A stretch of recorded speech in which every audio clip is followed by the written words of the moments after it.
बिस्मिल्लाहिर्रहमानिर्रहीम। अस्सलाम वालेकुम नाज़रीन, आप यूट्यूब चैनल देख रहे हैं। मैं इमरान ख़ान हूँ। जो फ़ाशिज़्म है वो रुका नहीं है और जो फस्तायत है वो ख़त्म नहीं हो रही। पाकिस्तान तहरीक इंसाफ ने फ़ैसला किया था कि यौम मज़दूर के ऊपर या मज़दूर डे के ऊपर 1 मई को ये होता है, वो मज़दूरों से इज़हार यकजहती भी करेंगे और साथ में अपनी एक रैली भी निकालेंगे। पॉलिटिकल पार्टीज़ का ये हक़ होता है और हमेशा से सियासी जमातें मज़दूरों और मेहनत कशों के हुकूक़ के लिए बाहर निकलती रही हैं और उन्हें यकीन दिलाती रही है कि उनकी पार्टीज़ मज़दूरों को सपोर्ट करेंगी और उनके हक़ के लिए आवाज़ उठाएंगी। ऐसा ही एक प्लान पाकिस्तान तहरीक इंसाफ ने किया था मौजूदा मौके के ऊपर। साथ साथ उनकी हुकूमत के साथ मुज़ाकरात भी चल रहे हैं, लेकिन इसके ऊपर एक रुकावट डाल दी गई है इलेक्शन कमीशन ऑफ पाकिस्तान की जानिब से और वफाकी हुकूमत की जानिब से।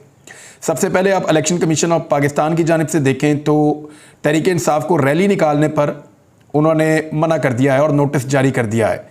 चेयरमैन तहरीक इंसाफ इमरान खान साहब के नाम नोटिस जारी किया गया है कि जलसे जुलूसों और रैलियों के लिए ज़िली इंतज़ामिया से इजाज़त लेना ज़रूरी है। वो तो उन्होंने पहले से ही बताया हुआ कि हम रैली निकाल रहे हैं और मुख्तलिफ बहाने बनाकर ये कह दिया है कि 1 मई को लिबर्टी चौक से नासिर बाग तक रैली निकालने का जो ऐलान किया है, इस पर आप रैली ना निकालें, नोटिस जारी कर दिया है।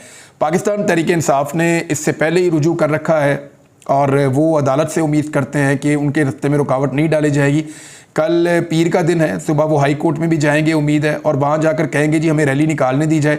यौम मज़दूरों के ऊपर या मज़दूरों के आलमी दिन के ऊपर कैसे रोका जा सकता है एक सियासी जमात को कि वो मेहनत कशों और मज़दूरों के साथ इज़हार यकजहती के लिए एक ऐसे मुल्क में जहाँ पे बड़ी तादाद जो है वो लोअर मिडिल क्लास की है, गरीबों की है, मज़दूरों की है, मेहनत कशों और किसानों की है, हाथ से काम करने वाले लोगों की है और एक तरक्की पजीर मुल्क है और इसके बेशतर इलाके जो हैं वो पसमानदा हैं।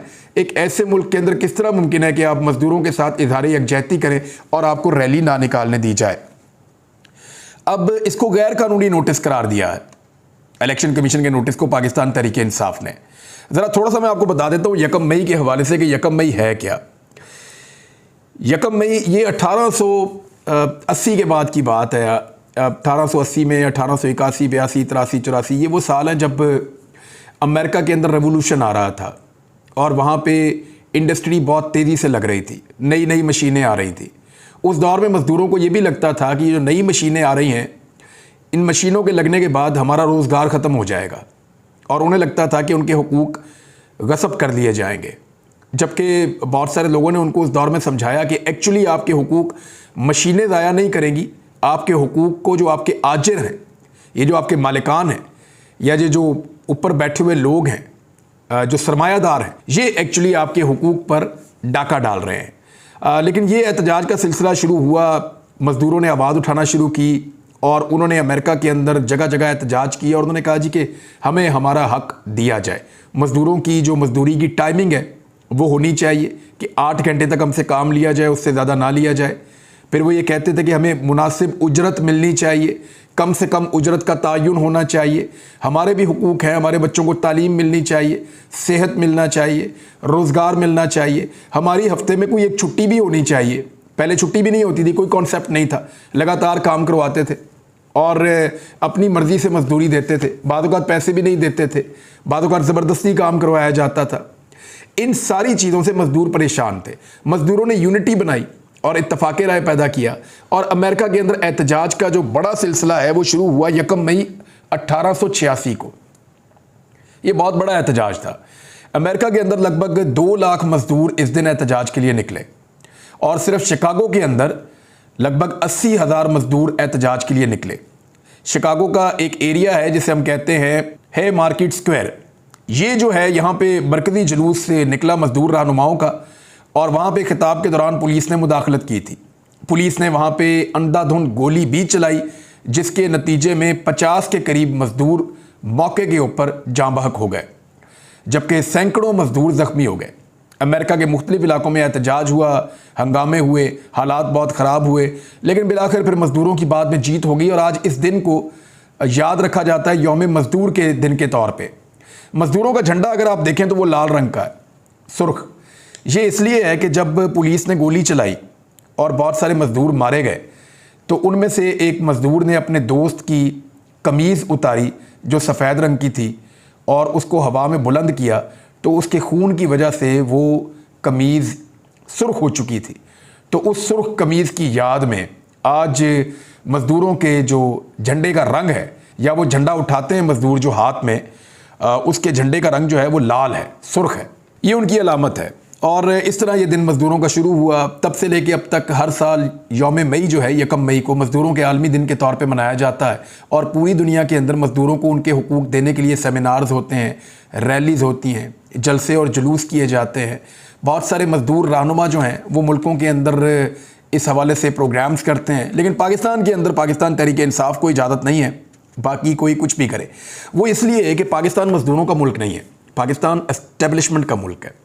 पाकिस्तान उन चंद ताकतवर लोगों का मुल्क है जो बंद कमरों के अंदर मज़दूरों के मुस्तकबिल का फ़ैसला कर देते हैं। अमेरिका के अंदर जब लड़ाई हो रही थी 1880 की दहाई में, तो उस वक्त मज़दूर अपने हक़ के लिए लड़ रहे थे। ये जो हक़ है ये बहुत सारे मुल्कों में अभी तक मज़दूरों को नहीं मिला। उन मुल्कों में से एक मुल्क पाकिस्तान भी है। और पाकिस्तान तहरीक इंसाफ ने कोई एक रैली के ज़रिए से मज़दूरों को उनका हक़ नहीं दे देना, लेकिन इस मुल्क के अंदर रैली निकालने की इजाज़त ही नहीं है, मना किया जा रहा है। इस्लामाबाद के अंदर इंतज़ामिया ने अलग से कार्रवाई शुरू कर दी है और उन्होंने 1000 के करीब FC को भी बुला लिया है। और साथ ही साथ उन्होंने ये कहा कि यहाँ पे दफ़ा 144 नाफिज है, जलसे जुलूस की इजाज़त नहीं है, कानून की खिलाफ वर्जी पर बिला इम्तियाज़ कानूनी कार्रवाई की जाएगी। और पुलिस को आंसू गैस के शेल भी फराहम करने की हदायत कर दी गई है। और 12 कैदी वैन्स, 3 एम्बुलेंसेस, ये भी अलर्ट करने का फ़ैसला किया गया है। तो ये फस्तायत इस वक्त पाकिस्तान में जारी है। आप कानून के मुताबिक, इंसाफ के मुताबिक आप रैली नहीं निकाल सकते, आप जुलूस नहीं कर सकते, आप एहतजाज नहीं कर सकते। इतने बुरे हालात तो कभी मार्शल लॉ के अंदर भी नहीं थे पाकिस्तान में जो इस वक्त हैं। रीज़न क्या है? रीज़न ये है कि पाकिस्तान तहरीक इंसाफ काबू नहीं आ रही। जिन लोगों ने रजीम चेंज ऑपरेशन किया है उन्हें इस बात का आइडिया है कि ये पॉलिटिकल पार्टी मकबूलियत में बहुत आगे जा चुकी है। और जब ये पॉलिटिकल पार्टी बाहर निकलती है और एक्टिविटी करती है तो इतना ह्यूज उसका इम्पैक्ट आता है कि वो इम्पैक्ट अगले 1-2 महीने तक रहता है। और उसकी वजह से दोबारा जो सारा का सारा एक बयानिया बनाया हुआ होता है वो बलडोज हो जाता है। यानी अगर इमरान खान साहब आज निकलने में कामयाब हो जाते हैं और बड़े पैमाने पर लोग उनके साथ निकलते हैं, लिबर्टी चौक से लेकर नासिर बाग तक एक बड़ी रैली निकलती है और उसकी सोशल मीडिया पे कवरेज होती है, क्योंकि पाकिस्तान के मीडिया पे तो यौम मज़दूर की कवरेज भी नहीं होने दी जाएगी। जिस चीज़ के साथ इमरान खान का नाम जुड़ जाए या जिस चीज़ के साथ पाकिस्तान तहरीक इंसाफ का नाम जुड़ जाए तो पाकिस्तान की एस्टेब्लिशमेंट, पाकिस्तान का पैमरा, पाकिस्तान की हुकूमत उस चीज़ को किसी भी टीवी चैनल पे ऑन एयर नहीं जाने देती। हाँ, इमरान खान की बुराइयाँ आप जितनी मर्जी करें, आप उनके इद्दत के मामलात निकालें, आप उनकी निजी ज़िंदगी के मामलात निकालें, आप उनके झूठे केसेस के मामलात निकालें, उन पे गद्दारियों और बगावत के मुकदमात करवाने के मामलात निकालें, या कोई झूठी ऑडियो वीडियोज़ आप बना कर ले आएँ, तो वो सारी चीज़ें आप पाकिस्तान के टीवी चैनल्स पे इमरान खान के ख़िलाफ़ चला सकते हैं। लेकिन उनकी अवामी मकबूलियत के हवाले से या अवाम का उनके साथ निकलना या अवाम का उनके साथ खड़े होना, ये चीज़ें आप पाकिस्तान के मीडिया पे नहीं दिखा सकते, इसके बारे में मना किया जाता है। लेकिन पाकिस्तान में सोशल मीडिया मौजूद है और वो बड़े पैमाने पर इसकी कवरेज करता है। इमरान खान साहब निकलने में कामयाब होते हैं और उनके साथ बड़ी तादाद में अगर लोग मिल जाते हैं तो फिर पाकिस्तान तहरीक इंसाफ को इसका बहुत फ़ायदा हो सकता है और ये एक नया इम्पैक्ट क्रिएट होगा कि मज़दूरों के आलमी दिन के ऊपर पाकिस्तान तहरीक इंसाफ ने बड़े शॉर्ट नोटिस के ऊपर एक रैली निकाली और लाहौर पूरा उनके साथ चल रहा था। ये इम्पैक्ट क्रिएट हो सकता है। देखते हैं कि पाकिस्तान तहरीक इंसाफ इसको कैसे कर सकती है लाहौर में, पेशावर के अंदर और इस्लामाबाद के अंदर, और क्या चीज़ें हम रिपोर्ट होती हुई देखेंगे पाकिस्तान के मीडिया के ऊपर। ये सारी चीज़ें अब से चंद घंटे के बाद आपके सामने आ जाएंगी। लेकिन फ़िलहाल हुकूमत जो है वो फस्तायत पर उतरी हुई है और इलेक्शन कमीशन जो है वो इलेक्शन करवाने के अलावा पाकिस्तान में हर किस्म का काम करने के लिए तैयार है। इलेक्शन कमीशन से आप पर्चे करवा लें, इलेक्शन कमीशन से आप तौहीनें करवा लें, इलेक्शन कमीशन से आप मुकदमे लड़वा लें, इलेक्शन कमीशन से आप जो मर्जी काम करवा लें, इलेक्शन के अलावा आप करवा लें।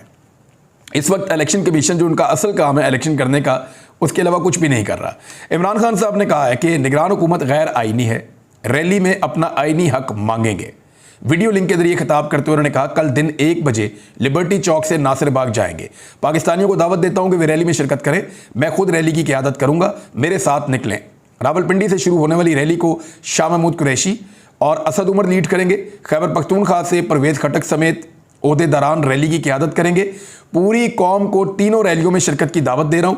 हमारे ऊपर वो निगरान हुकूमत बिठाई गई है जिसने इलेक्शन के सिवा तमाम काम किए हैं। हमने आइन और सुप्रीम कोर्ट के साथ खड़ा होना है। ये लोग इलेक्शन से डरे हुए हैं और भाग रहे हैं। पूरी कौम सुप्रीम कोर्ट और आइन के साथ खड़ी है। खैबर पख्तूनख्वा में उन्होंने हेल्थ कार्ड बंद कर दिया है, जिसकी वजह से देहातों में अस्पताल बन रहे थे। प्राइवेट सेक्टर देहातों में अस्पताल बना रहा था। पनागाहें बंद होने से मजदूरों का खर्चा बढ़ेगा। इमरान खान ने कहा, मेरा मकसद पाकिस्तान को फलाही रियासत बनाना है। हम हेल्थ कार्ड के साथ एजुकेशन कार्ड लेकर आएंगे। एजुकेशन कार्ड से गरीब का बच्चा भी अच्छे स्कूल में तालीम हासिल करेगा। दूसरी जानिब इमरान खान से जर्मनी के सफ़ीर ने भी मुलाकात की है और दीगर लोग भी अब राब्ते कर रहे हैं, क्योंकि मगरबी दुनिया को भी इस बात का पता चल गया है कि रजीम चेंज ऑपरेशन तो हो गया पाकिस्तान में, इसका फ़ायदा कोई नहीं हुआ। यानी ना तो मकासद पूरे हो रहे हैं और पाकिस्तान की आवाम भी नाराज़ है। और पाकिस्तान की आवाम की अक्सरियत इस वक्त उस शख्स के साथ खड़ी हो गई है जिसके खिलाफ रजीम चेंज किया गया था। यानी पहले मगरब को यह बताया गया कि इमरान खान मकबूल नहीं है, लॉबिंग की गई, फिर इमरान खान साहब को हटा दिया गया उनके आशीर्वाद से, और अब उनको आइडिया हो गया है कि पाकिस्तान क्या सोचता है और पाकिस्तान में सिचुएशन क्या है। इंसानी हुकूक की बदतरीन खिलाफ वर्जियों के बावजूद पाकिस्तानी अवाम इमरान खान साहब के साथ खड़ी है। अच्छा, फवाद चौधरी साहब ने कहा 1 मई की रैली पर पाबंदी का इलेक्शन कमीशन का नोटिस जो है वो बहुत हैरान कुन है। उनका बहुत हैरत अंगेज बात है ये तो मजदूरों के साथ, मजदूरों की हालत के लिए इज़हार यकजहती का दिन होता है, जैसा कि मैंने आपको पहले बताया, और सारा मुआशरा अपने मजदूरों के साथ खड़ा हुआ नजर आता है। ये हैरान कुन बात है कि आप 1 मई को रैली नहीं निकाल सकते, सवाए इलेक्शन करवाने के ये सारे काम कर रहे हैं। फवाद चौधरी साहब ने भी एग्जैक्टली वही बात की है। दूसरी जानिब एक APC जो है वो बुलाई हुई है अवामी नेशनल पार्टी ने, वो 3 मई को है। आज 1 मई है, आज रैलियां निकालने की कोशिश की जाएगी। हो सकता है पाकिस्तान तहरीक इंसाफ कामयाब हो जाए, हो सकता है कि हुकूमत जो है वो अपनी फस्तायत का मुजाहरा करे, लेकिन दोनों सूरतों में फ़ायदा पाकिस्तान तहरीक इंसाफ का होगा। आप निकलने देंगे तब भी, नहीं निकलने देंगे तब भी आपकी मकबूलियत में कमी होगी। वो इसलिए कि लोग जानते हैं कि ये फस्तायत है, ये जो है वो तशद्दुद का रास्ता है, ये जो है ये फाशिज्म है। अच्छा, इसमें जो अवामी नेशनल पार्टी ने परसों 3 मई को आल पार्टी कॉन्फ्रेंस बुलाई है, इसके हवाले से फजलुर रहमान साहब ने दौड़ लगा दी है। वो ये कह रहे हैं कि अगर पाकिस्तान तहरीक इंसाफ आएगी तो हम इसके अंदर नहीं आएंगे। देखिए, पाकिस्तान तहरीक इंसाफ चारों सूबों की जमात है और चारों सूबों के अंदर वो सीटें जीतती है। बहुत बड़ी तादाद में उनकी असम्बली के अंदर नुमाइंदगी होती है और नाना करते हुए भी वो बड़े आराम से इतनी ज़्यादा सीटें जीत जाते हैं। और इस वक्त तो वो 2/3 अक्सरियत के करीब खड़े हैं, बल्कि लोग ये कहते हैं कि 75% पाकिस्तान उनको वोट डालना चाहता है। ऐसी सूरत हाल में फजलुर रहमान साहब की सियासी वक़्त इमरान खान साहब की सियासी वक़्त के सामने बहुत छोटी है। मेरे ख्याल में ANP या तो फजलुर रहमान साहब को मनाएगी कि आप आ जाएं APC के अंदर या अपनी नुमाइंदगी आप भेज दें, लेकिन अगर फजलुर रहमान साहब नहीं आएंगे और अपनी नुमाइंदगी नहीं भेजेंगे तो इसके बावजूद ANP पाकिस्तान तहरीक इंसाफ को स्किप नहीं करेगी। अगर पाकिस्तान तहरीक इंसाफ को स्किप करना है तो फिर आप पहले ही सारे PDM के अंदर मौजूद हैं, आपस में मीटिंग कर लें। ये फिर APC तो नहीं हुई। APC का मतलब यह है कि सिर्फ एक पार्टी का इजाफा हो रहा है और वो पार्टी है पाकिस्तान तहरीक इंसाफ। बाकी सारे तो तुम पहले ही इकट्ठे बैठे हुए हो। दूसरी जानिब जो मुज़ाकरात हो रहे हैं उस हवाले से पाकिस्तान तहरीक इंसाफ ने एक बात क्लियर की है। उन्होंने कहा कि तहरीक इंसाफ मुज़ाकरात की कामयाबी चाहती है, लेकिन नाकामी की सूरत में हिकमत अमली हमने पहले से बना ली है। ये नहीं हो सकता कि आइन को रद्दी का टुकड़ा और अवाम को कीड़े मकोड़े समझ लिया जाए और तहरीक इंसाफ खामोश होकर बैठ जाए। मुज़ाकरात की नाकामी की सूरत में अवाम बड़ी तहरीक के लिए तैयार हो जाएं। तहरीक इंसाफ का आगाज़ जो होगा वो लाहौर, इस्लामाबाद और पेशावर से हम रैलियां निकाल रहे हैं, इसको एक तरह से आगाज़ समझा जाए और तहरीक इंसाफ एक नए बड़े लॉन्ग मार्च के लिए अपने आप को तैयार कर रही है। क्या वाकई तहरीक इंसाफ, क्योंकि पिछले साल से तो ये तहरीक इंसाफ मुख्तलिफ है। पिछले साल तो इन्होंने बहुत मार खाई थी, इस साल ये मुकाबला भी करते हैं, सामने भी आते हैं। अब ये मम्मी डैडी पार्टी तो रही नहीं, बाकी सब लोग भी ये कहते हैं और इस बात को मानते हैं।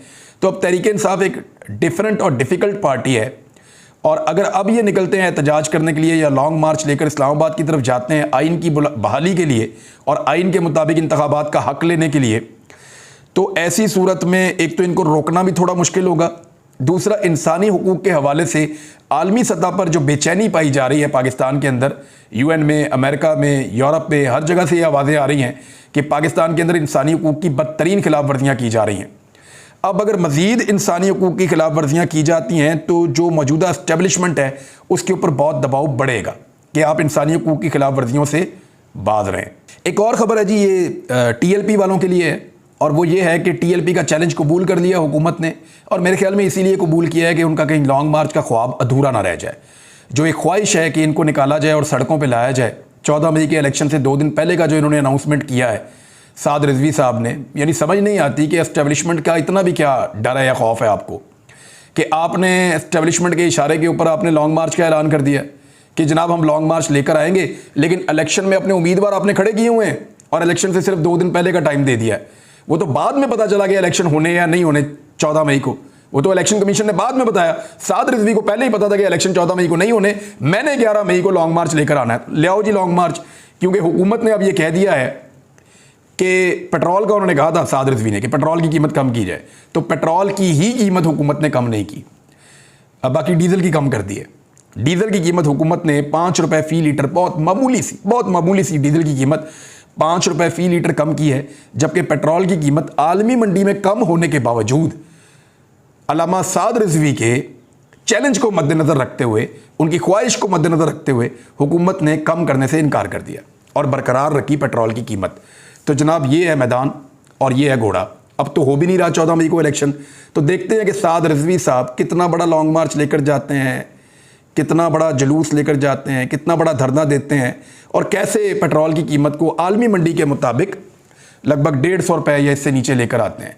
अगर 10-20 रुपये की कमी या 50 रुपये की कमी लेकर आए तो ये तो कोई कमी नहीं है। साद रिजवी साहब को चाहिए कि पेट्रोलियम मसनूआत की कीमतें कम से कम उतनी ज़रूर कम करवाएं जितनी कीमतें शहबाज शरीफ और इनकी हुकूमत वादा करके आई थी कि हम कम करेंगे। यानी ये इमरान खान के दौर में कहते थे कि 70 रुपये लीटर पेट्रोल पाकिस्तान में बेचना है, अब बेच के दिखाएं।